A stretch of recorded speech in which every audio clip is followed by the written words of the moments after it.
E quem está conosco também é o historiador, professor e apresentador aqui da Record News, Heródoto Barbeiro, que eu tenho o prazer de receber aqui hoje nessa edição. Heródoto, é uma tarde triste, um começo de semana, a gente preferia falar de outro assunto. É um fogo que infelizmente ainda não acabou por lá.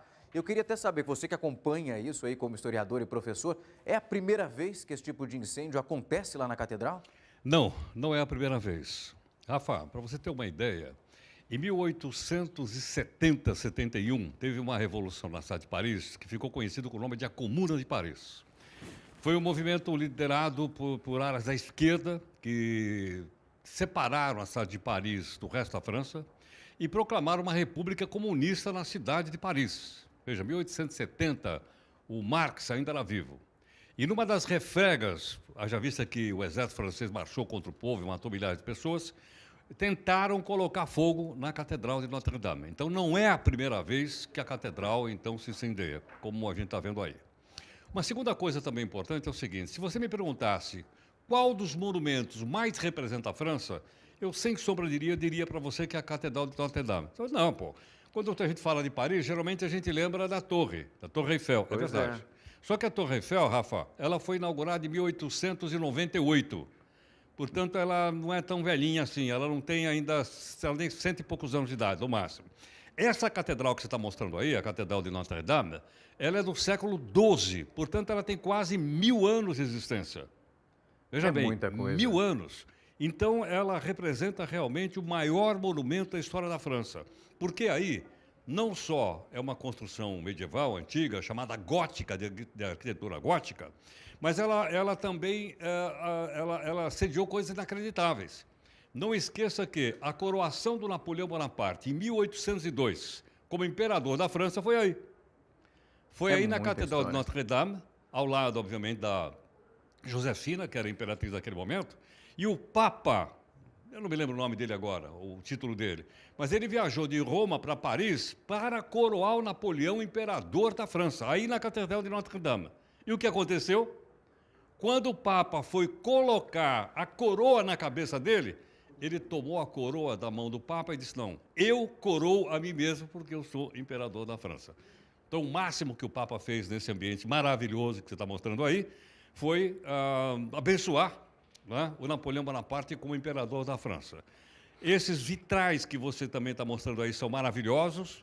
Talvez a grande obra de arte, além da arquitetura, logicamente, são esses vitrais que estão todos aí. Mas eles correram sério risco.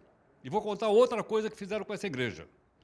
Quando estourou a Revolução Francesa, em 1789, a Igreja Católica, ela estava do lado do rei e estava ao lado também da nobreza. E a burguesia, o povão, se revoltou contra o rei e contra a igreja. Então, eles invadiram as igrejas, eles tiraram os santos das igrejas da França, principalmente em Paris, fundiram aquilo e com aquele ouro, então, começaram a lidar com ele. E tiraram tudo que tinha dentro dessa catedral que você está mostrando aí. Limparam tudo. E o que fizeram dela? Transformaram essa catedral num estábulo. Puseram animais aí, puseram cavalos, puseram vacas aí dentro dessa obra de arte. Por que razão? Porque ela representava, então, o antigo regime, o rei da época, que era o Luís XVI, mais o clero, mais a nobreza, tudo mais. Depois disso tudo, quando a República Francesa começou a caminhar, 3 ou 4 anos depois, a Revolução é de 1789. Em 1792, proclamou a República. E essa República partiu para uma questão interessante de combater a religião, não só tomando as terras da igreja, não só vendendo tudo que a igreja tinha, como eles venderam, não só tirando as estátuas de dentro das igrejas, como tiraram aí de Notre-Dame. Mas o que mais fizeram? Eles passaram a voltar a fazer um culto de deuses da Roma Antiga. Então, aqueles deuses antigos, Afrodite, Zeus e tudo mais, eles começaram a voltar a serem louvados aí em Paris. E um deles foi colocado onde? Dentro da Catedral de Notre-Dame. Então, na época, o ditador da época, que é o Robespierre, Maximilien Robespierre, ele colocou uma deusa aí dentro. Então, imagine você tirar Cristo, porque ela foi construída pelo cristianismo, e colocou uma deusa pagã. Mudou completamente. Mudou completamente. É a deusa da razão. Então, como a Revolução Francesa estava violentamente alicerçada nos princípios do racionalismo, a deusa da razão era considerada a suprema deusa, ela foi colocada aí dentro da Catedral de Notre-Dame, aí em Paris. Então você vê que ela tem muitos e muitas coisas diretamente ligadas à história da França, não é só pela sua antiguidade, ela data do século XII. Só para você ter uma ideia, o século XII é o século da Primeira Cruzada, quando então os cristãos saem da Europa em direção a Jerusalém, para conquistar Jerusalém, que é uma cidade sagrada e tal e tal. Foi exatamente nesse período que ela começou a ser construída, portanto, há quase 1000 anos atrás. Aí você vai dizer, bom, mas ela é uma grande obra de arquitetura? Não, não é. Não é. Ela não é uma grande obra de arquitetura. Se você quiser uma obra de arquitetura melhor do que essa, você pega um trem aí do lado e vai a Chartres, que é uma cidade que está mais ou menos a 100 km de Paris. Tem uma catedral extraordinária desse estilo gótico. Agora, ela está ligada aos acontecimentos todos da história da França, como eu citei agora há pouco. Não vamos esquecer que ela passou incólume durante a Segunda Guerra Mundial. Não vamos esquecer que a cidade de Paris foi tomada pelos nazistas em 1941 e ninguém derrubou nada. Ninguém fez coisa alguma, porque, obviamente, era uma obra de arte que precisava ser preservada. Mas ela serviu também, não só como local de reza, de missa, tudo mais, de coroação, tudo aquilo que eu falei, mas ela serviu também para a literatura. Rafa, quem é que morava lá no teto da Notre-Dame? Quem morava ali pertinho? Ali no tetão, ali, ficava escondidão ali. É aquele personagem, imagino eu que seja o Corcunda, aquele rapaz das costas curvadas, é isso mesmo? Exatamente, matou em cima. Os próprios escritores, a gente tem o caso desse conto, que acho que é o que deu a fama mesmo, né, Heródoto? É claro que tem toda a sua importância histórica, como você mesmo citou, mas isso ajudou também a propagar a força que essa igreja tem. Sem dúvida. O conto, né, a novela, romance, né, o Corcunda de Notre-Dame é mundialmente conhecido. Foram feitos vários e vários filmes, e tem até peça de teatro a respeito dele. Né, do Corcunda, e o autor já era conhecido, que é o Victor Hugo. Eu não sei porque eles lá chamam de Victor Hugo, mas nós aqui chamamos de Victor Hugo, que é mais fácil da gente lembrar. É mais fácil decorar. É, não é? É. Agora um detalhe, junto com o Corcunda, quem mais habita aqueles tetos todos que você viu, infelizmente, aí pegando fogo? Seriam aquelas estátuas grandes que amedrontavam as pessoas. Isso, como chama? As gárgulas, é isso mesmo? As górgonas. Górgulas. Isso, as górgonas. Né? Então, quando é possível visitar, agora não, mas logicamente pode-se visitar, e você vê aquelas figuras assim demoníacas, terríveis e tal, chamadas de górgonas, colocadas num período, você imagina, a Idade Média. Na Idade Média, o pessoal vivia sonhando com o demônio. Exato. Com os monstros. Tinha medo das bruxas, com o diabo, aquela coisa toda. Então, aquilo representava a parte externa, quer dizer, o demônio, os monstros e tal, não entravam no lugar sagrado, que era o local da igreja de Notre-Dame. E como você sabe também, nós vimos agora há pouco imagens, tá? Ela é comprida, mas ela tem uma partezinha no meio. Ou seja, é quase como uma cruz desenhada no chão. Da própria, não só nessa igreja, quase uma boa parte delas tem assim, tem essa cruz, que a gente foi mostrado aí agora. Portanto, eu acho que os franceses, de uma maneira geral, devem estar extremamente inconsoláveis, né, com essa destruição desse patrimônio de arte, que não é da França, é um patrimônio de arte da humanidade, de toda a humanidade de uma maneira geral. E quem sabe, talvez até, a gente estava pensando em encerrar o jornal hoje, com uma cantora que fala dela, chamada Edith Piaf. Ah, grande Edith. A grande Edith Piaf, né? Que fala de Paris e fala especialmente aí da Notre-Dame. Mas, em linhas gerais, só para a gente, né, assim, ter um pouco a parte mais lúdica, mais interessante dessa igreja, então aí as coisinhas aí que você perguntou.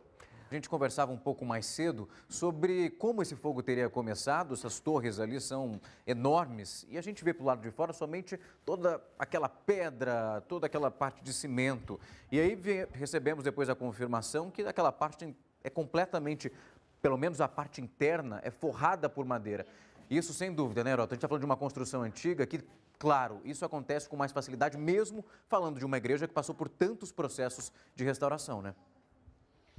Olha, sem dúvida alguma, mas a gente tem que lembrar o seguinte, tem que lembrar que essa obra, ela data do século XII. Século XII é mais ou menos 1100 e pouco. Como eu disse a você, não existia a França nessa época. E a França? Logo, não tem França? Não, não tem França, não existia França. O Estado francês, a França, como a gente conhece, ela foi se formando depois. Esse período onde essa igreja foi construída é o período da chamada Alta Idade Média. Alta quer dizer o começo da Idade Média. Portanto, a França, nessa época, ela estava dividida em uma série de pequenos reinos chamados de feudos. Então, a França era um monte de feudos.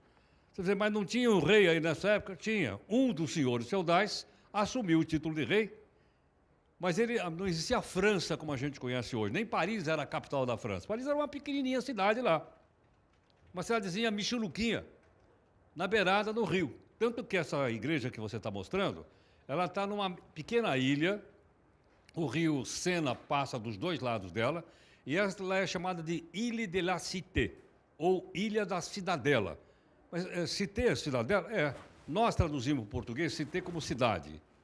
Né? E ville, que em francês significa cidade, a gente traduziu como vila. Então ficou essa confusão aí. Né? Como assim? Os franceses dizem la ville de Paris, a cidade de Paris. Tá certo? E o núcleo central só, que é a cité, que é a cidadela, que é o local onde havia muralha para proteger, então, o centro da cidade. Isso acontecia também com Londres na mesma época. Então não existia Inglaterra, não existia Alemanha, não existia França, não existia Itália, não existia Portugal nessa época.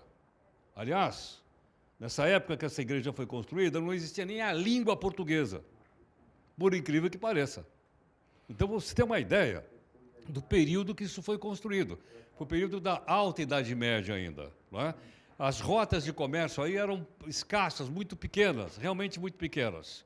E o que você tem, na verdade, aí é uma luta enorme entre o Papa, que era a sua espécie de um senhor de toda a Europa, contra o imperador que se dizia senhor de toda a Europa. Mas era uma Europa diferente dessa que a gente conhece hoje. Era uma Europa de feudos. Então havia uma luta violenta entre o Papa, luta com o exército e tudo mais, entre o Papa de um lado e o imperador e os senhores feudais do outro lado. Então o símbolo que a gente está vendo aí, que é o símbolo de Notre Dame, ela é também o símbolo da potência que era a igreja. A igreja, ela tinha uma força material, ela tinha uma força política. Ela não tinha só uma força religiosa. Ela tinha uma força, não, o Papa tinha exército.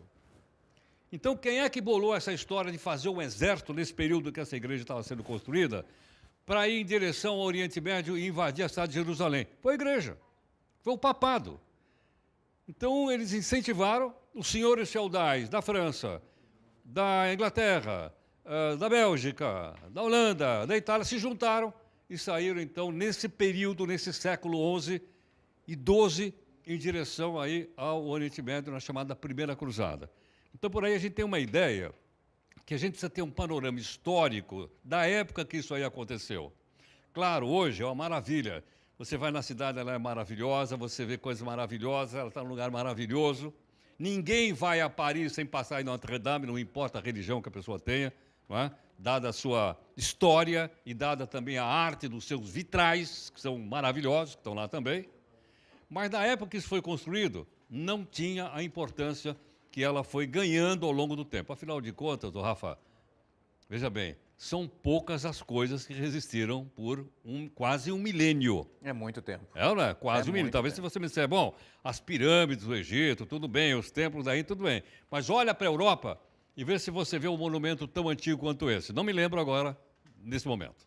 É muita história para uma só edificação, Aurora. Tem uma pena ver essas imagens que nós mostrávamos agora e comentávamos, são ao vivo. Já anoiteceu por lá, esse fogo continua chamando a atenção. Nós percebemos também os bombeiros trabalhando incansavelmente com os jatos ali daquelas mangueiras para tentar, melhor dizendo, conter esse fogo todo. Heródoto, eu ainda tenho mais uma pergunta para você, aproveitar essa aula que a gente está tendo aqui. A gente agora aguarda para verificar qual vai ser aí o montante dessa tragédia que acontece por lá. O fogo, como nós acabamos de mostrar com imagens ao vivo, ainda permanece. Essa restauração, claro que vai acontecer devido aí à magnitude daquilo que nós estamos falando. Mas é claro que a história fica fragilizada, né? Aquele ponto essencial, as peças originais, enfim, toda aquela estrutura hoje perde um pouco, né? Sem dúvida. E olha, é mais um acontecimento para a história desse monumento da história da humanidade colocar na sua biografia. Né? Então, a biografia dela passou por tantos e tantos acontecimentos históricos. Eu mesmo citei uma tentativa de incêndio. acontecido em 1871, durante o episódio da chamada Comuna de Paris, está na biografia dela. Mas não podia passar pela cabeça de ninguém que na biografia dela, no século XXI, ela pudesse estar passando por um incêndio como esse. Não é? Logicamente, a gente está esperando aí o que vão dizer as autoridades francesas, para saber se foi realmente um acidente de trabalho, pode ter acontecido alguma coisa, o pessoal está trabalhando lá, e isso motivou, então, o fogo. Mas eu imagino, num momento como esse, todas as autoridades francesas, do presidente a todas, a polícia, as forças de segurança, todas devem estar levantando tudo, né? Porque, num momento como esse, você não pode descartar nenhuma hipótese. Eu nem vou dizer quais são, para a gente não... Tá? Mas nenhuma hipótese pode ser descartada num momento como esse, que tenha provocado, então, vamos dizer, um incêndio naquilo que a gente poderia chamar de o coração da França, da história da França, dos acontecimentos da França e de praticamente toda a Europa, que é a Catedral de Notre-Dame, em Paris. Sem dúvida. Vamos aguardar. Heródoto, a gente vai continuar acompanhando. Eu agradeço a sua participação. Imagino que no JR News vocês vão cobrir isso também intensamente, né? Sem dúvida. Vamos dar continuidade ao trabalho que você está fazendo.